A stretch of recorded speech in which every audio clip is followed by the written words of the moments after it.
Good morning everyone. Today we're going to be talking about PSE burst because we have some solid information regarding how the PSE burst system actually works, which is really eye-opening and is probably going to help us get a lot more PSE bursts if everyone knows about this information. But before we jump into all of that, if you're new to the channel, I upload NGS content daily, so if you do play this game, I would really appreciate a subscribe as it really helps out the channel. Anyway, without further ado, let's begin the video.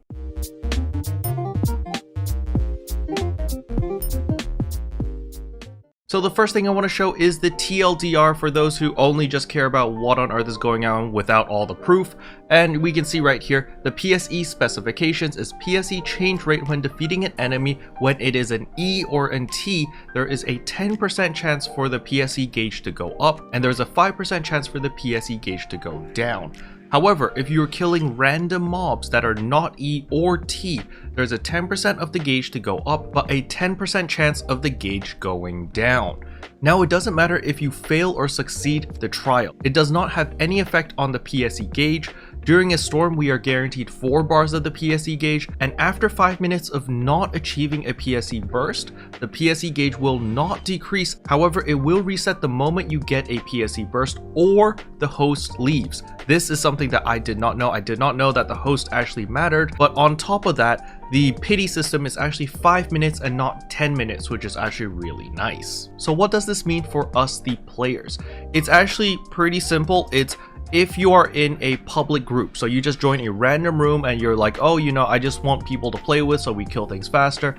It's probably in your best interest to go kill the E's and the T's and just follow those symbols and just keep going that way, and not to spread out and do what I said in my previous video about the PSE burst, where you follow the E all the way until a T spawns, then you spread out until you get 4 bars, then come back to the T. That strategy is still viable, but it is probably best run only in pre-mates. It's definitely not a good idea to do that in a public game now, simply because you're doubling the chances of your bar going down. If you are in a public game with random people, it is in your best interest to just stick together, go to ET, or whatever, and just kill everything, because that way you only have a 5% chance of lowering the PSE gauge versus 10% if everyone spreads out and kills random stuff. So that is new information, and now let us jump into the proof. So over here is the NGS verification data storage. I will leave the link in the description below so you can read through it thoroughly if you want. But this is way too much information and this is out of my depth. I'm gonna be perfectly honest with you guys. I do not understand 80% of the stuff in this article or in this spreadsheet. They talk about frame data, they talk about like percentage chances of an urgent quest happening, and a whole bunch of other things which I personally do not understand, but it looks and sounds super legit. I trust Uber, and I also trust Flower, which handles things on the JP server. So this is a collaboration between Uber and Flower, and I'm sure there's a lot more contributors behind the scenes, but they basically break down everything to a science. And I'm not smart enough to understand all of this. Again, I know a lot of my viewers are much smarter than me, so if you guys are curious, the links are in the description below. It'll bring you straight to this one if you want the English version. If you want the JP version, I'll link that as well. So in conclusion, with this newfound information, how does this change our playstyle of combat zones? It actually simplifies it. So if you are joining a random group, everyone just follow the E, follow the T, and just go from T to E over and over and over, and you'll probably get a PSE burst faster than spreading out. And the reason I say that is because in a public group, you have random people and you don't know what they're doing. They might see, oh, we've got 4 bars, and accidentally kill something, which has a 10% chance of dropping your bar. Then you're like pulling your hair out and raging and going, oh my god, we were so close to getting a PSE burst, and now we gotta kill random mobs again, blah blah blah. So there's a lot of variables because of that. So it's probably easier to just tell everyone, hey, we're gonna group up as one death ball and we're gonna roll and plow through all the enemies, and we're gonna follow the E's and follow the T's, and look at that, it's a storm. And that is probably the way to go if you are joining a random group, instead of spreading out and killing random mobs until you get 4 bars, then going back to the T. That strategy should be reserved for a pre-made group where people have self-control, you guys have communication, maybe you're all in voice comms on Discord or something, so everyone's on the same page. But now with this newfound information, will that really get you more PSE bursts? I don't know. Honestly, I don't know. So for the majority of the time, honestly, I am just gonna go brain dead monkey mode and just follow the E and follow the T, and that is probably the play to go for.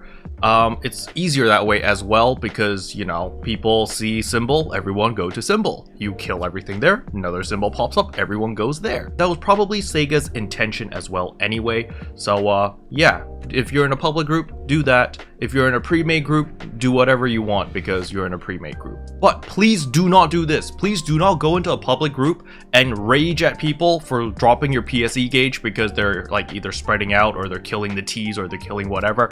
If you don't like the group that you're in or someone is ruining your experience, just leave that room and switch to another block or another room.